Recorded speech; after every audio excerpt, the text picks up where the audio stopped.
there are times and instances that the laws can be circumvented. We should not allow it as Filipinos, and our primordial concern is the sovereignty of our country. As Filipinos, we should be patriots, sir. You said earlier na patriots kayo. O hindi kung may narinig kayong Pilipino na nagsasalita, with all due respect, sir, na may concern, let's validate it, let's be sure. Kung may mamanipula sa grid natin, sasabihin ba naman sa inyo na hindi namin kaya o kaya namin, natural itatago ng ibang bansa. Because kung sabotage ang intention nila, they would not let us know, Filipinos. Itatago sa atin at gulpi-di-gulat ang aabutin nating mga Pilipino. Kaya I appeal to everyone, let's all work together. Attorney Matibag, nagsasalita sila. Upuan natin, pakinggan nyo sila. Huwag yung parang nasa kaliwa, nasa kanan, nagsasabong tayo, pula sa puti. As Filipinos, iisa lang po ang kulay natin. Iisang bangkalan tayo sa Pilipinas. Pag lumubog ang bansa natin, sama-sama tayo.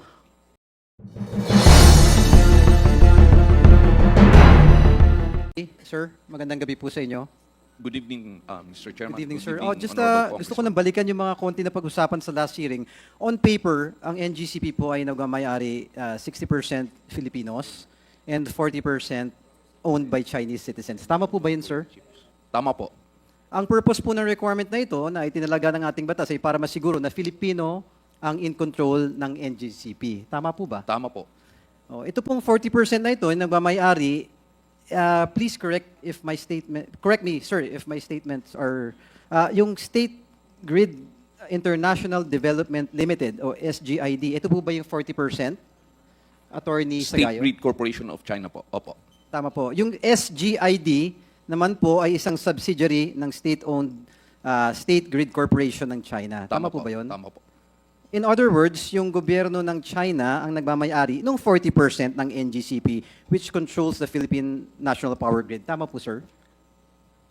Can you please repeat the question, Ms.? In other words, yung gobyerno po ng China ang nagmamayari ng 40% ng NGCP. Parang state-owned po yan, Mr. Chairman. Parang sa atin po, parang Yes, government-owned or controlled kaya ako po corporation. tinanong yung nauna eh. Okay. Pero, so tama po. Tama po. So ito po ang gobyerno ng China na at present, meron po tayong territorial dispute. Tama po? Tama po, Mr. Chairman. Doon sa West Philippine Sea. Kasi, Attorney Sagayo po, sir, no? Yes po. I heard that you're also one of the directors of NGCP. Opo. Gano'n na po kayo katagal sa NGCP, sir? Since 2010, magkasama po kami ni Mr. C. 2010. 2010, So, kailan po ba pumasok yung NGCP? 2009 po ba? 2009. Ang operations, the incorporation of NGCP is February of 2008. So, isa po pala kayo sa mga original na nandiyan dyan, na?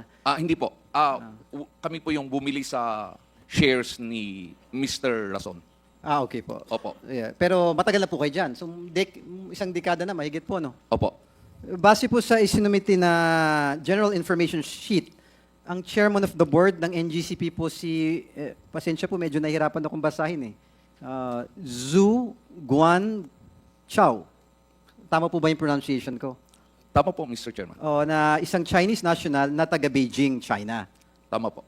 Tama po. Ang ibig sabihin po nito na kahit 40% owner lang ang mga Chinese ng NGCP, siya po ang naitalagang chairman. Tama po, sir? Chairman. Opo. So kayo po, bumoto rin po kayo. Kasama po ba kayo sa mga bumoto at pagpili ng chairman ng NGCP? As a member of the board, yes po. Kaibigan niyo po ba tong si Zhu Guangqiu? On a personal capacity, sir? Siguro po what I can say is kakilala po. Because I seldom see him. He's only here during board meetings. Okay po. Opo. Ako lang po, medyo nababagabag. Hindi niyo naman po siya personal na kaibigan. Binoto niyo po siya bilang chairman. Pinili Opo. niyo po siya. Opo. Bakit po kaya? Bakit po siya ang pinili ninyo? Kasi po sa the way, lahat po kasi ng executive officers ng NGCP, President, Chief Technical Officer, Chief Financial Officer, Corporate Secretary, Assistant Corporate Secretary, HR, lahat po yan Filipino. Ang mga Vice Chairman po ng board, Filipino Sir, sorry din to po. cut you, sir. Opo. Sure. Limited time lang po kasi Opo, tayo. opo. I hope that you could just answer the question. Ano po yung reason kung bakit pinili niyo po si Mr. Zhu Guangqiu as bilang yung chairman po ninyo? Kasi nga po yun, lahat po ng positions ng NGCP, puro Filipino ang nandyan. So we deemed it, anyway, ang chairman naman ng board, nag-preside lang naman during meetings. Sir, I'm sorry. With all due respect, sir. Opo. Yung ano lang po, yung we're just talking here. You Opo, don't have opo, to opo. be over defensive of the question. I'm just asking, gusto ko lang makuha yung thoughts nyo bilang one of the directors ba, na since binoto nyo yung isang Chinese national to be the chairman of NGCP. I'm trying to comprehend. Ano po kaya yung personal reason ninyo, other than yung binabanggit nyo na superficial, bakit po siya ang pinili ninyo bilang chairman ng NGCP? Personally po, Mr. Chairman, yan lang po ang rason on my part. Na Dahil parang gusto niyo siyang pagbigyan, dahil yung iba Pilipino na, yung chairman ibigay naman natin sa mga Chinese, yun po ba yun? Kasi anyway naman po, ano po, number one, hindi naman po illegal. Yeah, no, sir, don't be... yeah. sa akin lang, sir, no, with all due respect again, Opo, sir, opo. You don't have to be Yeah, over yeah, defensive. yeah. I'm not Opo, saying yeah, that yeah. there's something illegal Correct. or may kamalian. I'm just trying to ask. Correct. Na sa inyo po, ako kasi pag bumoboto ko, pinag-iisipan ko eh. O yung simpleng sidecar driver doon sa amin sa Tondo, pag bumoboto, tinitignan niya yung pagkatao ng tao. O bakit ko po binoboto? Ganun din po siguro sa isang kumpanya. O pag binoboto ko to, hindi naman siguro dahil puro Pilipino na, ibigay naman natin sa Chinese yung chairman. Gusto ko lang pong makita without over-defending, sir, na wala namang illegal. No one here. Ako na po una, hindi ko naman sinasabi na illegal. Tinatanong ko lang po, with all due respect, Attorney Sagayo, bakit po ninyo binoboto ang isang Chinese national to be chairman in your own decision nyo po? Bakit po kaya siya ang pinili ninyo? Ano po ba? Sa akin, frankly po talaga, Mr. Chairman, yan lang po eh. I mean, at saka minority shareholder po sila, partner po sila. So, since nagpre-preside lang naman ng meeting, during board meetings, kahit paano naman as minority shareholder, baka okay lang na. I mean, may right din naman sila to become also an officer. No, of the sure. corporation. Yeah, understood. So, just take your answer for what it is, sir. Ako lang kasi, iniisip ko, baka may rason talaga na deeper than that. No? So, yun lang. Gusto nyo lang pagbigyan yung mga Chinese na ibigay na natin yung pagiging chairman doon sa Chinese dahil yung iba Pilipino naman. Yun po ang rason ninyo. Tama po ba, sir? Is that right, sir? Kasi may right din po sila as minority shareholder nga po. So, at saka yung function lang po nila is really just to preside. So, we do not see anything wrong na ibigay din naman sa kanila, considering that all positions in NGC po are occupied by Filipino citizens. Yeah, sir, wala naman sinasabing illegal or wrong. But I will just take your answer for what it is with all due respect. Sino-sino po ang mga Chinese nationals na nasa management ng NGCP, sir? Wala po, Mr. Chairman. Wala po. Wala po kahit isa. Wala po, Mr. Chairman. So kung wala po, sino po ba tong nakita ko po dito sa General Information Sheet. Pasensya na po ulit, medyo mahirap banggitin. Si Lee Sin Chua. Ang pangalan po niya ay Liu Sin Hua.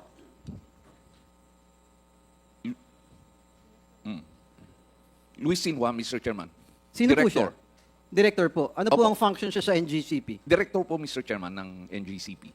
Yun lang po. Opo. And Chairman of the Board Audit Committee. Chairman of the Board of Audit Committee. Opo. Paano po siya naging chairman of the board ng Audit Committee? Binoto rin po siya? Yeah, he was selected also. Sino po namili? Ng Board Audit Committee din po. At saka board ng NGCP. So hindi lang po yung chairman ang Chinese na nakaupo. Hindi lang, plus the Board Audit Committee. Pangalawa po to na Chinese. Opo, opo. Sino naman po si Liu Zhang Xiao? Pasensya na po, parang puro Chinese. Yung dila ko, hindi pang Chinese talaga. Mr. Chair, Liu Zhang Xiao. I do not know he... Hindi niyo po siya kilala? No. Hindi po. Sino po si Wenbo? Wenbo, I think you're referring to old directors who left already the company. Yeah, just tell me, sir. So, Wenbo Wenbo is... used to be a director of NGCP po. Kailan po siya umalis?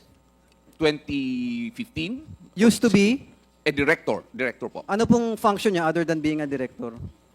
There was a time po that he was the chief technical officer of NGCP. Sir, yung mga Chinese na kasama namin na sa NGCP ngayon, I'm assuming that they applied and were granted an alien employment permit by the Department of Labor and Employment. Tama po ba? Lahat po ng Chinese na nasa amin po ngayon have all the appropriate visas issued And they by were the Philippine given that government. position dahil wala pong Pilipino na makagagawa ng kanilang tungkulin. You're referring to CTO ngayon as we speak Yung now po. mga Chinese po na nasa inyo po ngayon. Yung mga Chinese po ngayon na nasa amin po, walang nag-o-occupy ng executive positions or managerial positions. They are just members of the board. So wala na po tayo sa technical Wala po, management wala or po, anything. wala po. Yes, the reason why I asked the question, Your Honor, dahil under Section 40 of our Labor Code, employment permit that is issued for non-residents and aliens to be applicant, employer at the determination of non-availability of a person in the Philippines who is competent, able, and willing at the time of application to perform the services which an alien is desired. Yung meaning ko po, yung mga dapat ma-pass on na technical aspects ng Chinese sa atin, dapat maipasa na sa mga Pilipino. Tama po ba? Opo, opo. So it is your stand, sir, na wala naman talagang authority, control, or anything of vital position ang mga Chinese national sa NGCP. Wala po, wala po.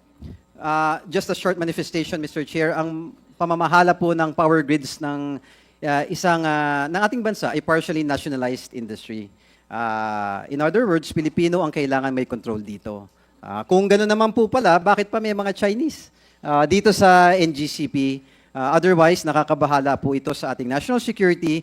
Sa akin lamang pong pananaw, kung papayagan po ng ating batas, ang 40% nito ay pwede ring foreigners in case ng Chinese nationals. Dapat nating siguraduhin ng pagpapatakbo nito ay eksklusibong nasa mga Pilipino. Like what you said, sir, there is no one-hit switch button na pwedeng patayin. Yun ang naririnig ko since last hearing eh. Tama po ba from NGCP? Wala po yan. Wala po. Fake news po yan. Fake news. But how are you certain, sir? Attorney Matibag already said earlier na may information sila that they do believe that it is possible to influence the system remotely. Ako lang po, as a Pilipino, nakakapagpaalala. I hope you understand my asking the questions dahil sa narinig ko kay Attorney Matibag. Sa akin lang, Attorney Sagayo, siguro hindi naman po masama na pakinggan ninyo at i-validate ninyo yung sinasabi ng kapwa Pilipino instead of simply refuting everything right off the bat. No, I think as Filipinos, we should all work together. Like I always said, sinabi ko sa nakarang hearing, Mr. Chair, wala pong magmamalasakit sa ating mga Pilipino, kundi tayo rin kapwa Pilipino. So I appeal, NGCP. Naghihiring tayo dito, naglalabas tayo ng mga information. There are valid queries by the members.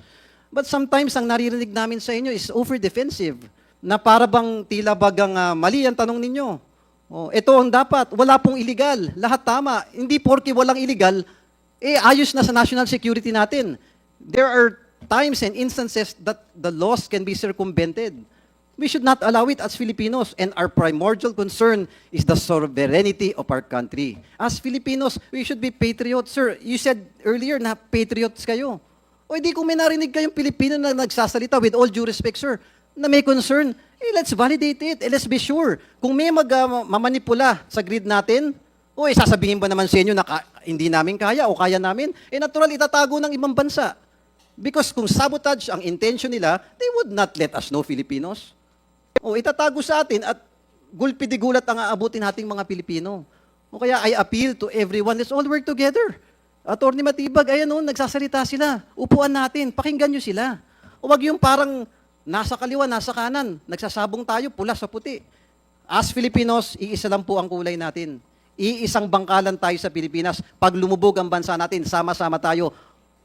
Let's all work together and let's listen sa kapwa Pilipino natin. Again, Mr. Chair, thank you for the time. And if I may just emphasize, lagi ko pong sinasabi, tayong mga Pilipino, wala talagang tutulong at magmamalasakit sa atin, kundi tayo rin kapwa Pilipino. Thank you very much, Mr. Chair.